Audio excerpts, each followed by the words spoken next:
ایک بار حضرت صلی اللہ علیہ وسلم لوگوں میں بیٹھے ہوئے ان سے باتیں کر رہے تھے۔ اتنے میں ایک دیہاتی آپ کے پاس آیا اور پوچھنے لگا کہ قیامت کب آئے گی۔ آپ صلی اللہ علیہ وسلم اپنی گفتگو میں مصروف رہے۔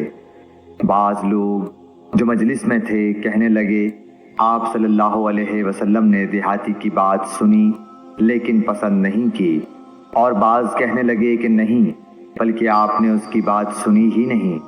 جب آپ اپنی باتیں پوری کر چکے تو میں سمجھتا ہوں کہ آپ صلی اللہ علیہ وسلم نے یوں فرمایا، وہ قیامت کے بارے میں پوچھنے والا کہاں گیا؟ اس دیہاتی نے کہا، حضور میں موجود ہوں۔ آپ نے فرمایا کہ جب امانت ایمانداری دنیا سے اٹھ جائے تو قیامت قائم ہونے کا انتظار کر۔ اس نے کہا، ایمانداری اٹھنے کا کیا مطلب ہے؟ آپ صلی اللہ علیہ وسلم نے فرمایا کہ جب حکومت کے کاروبار نالائق لوگوں کو سونپ دیے جائیں تو قیامت کا انتظار کر۔ صحیح بخاری، حدیث نمبر 59۔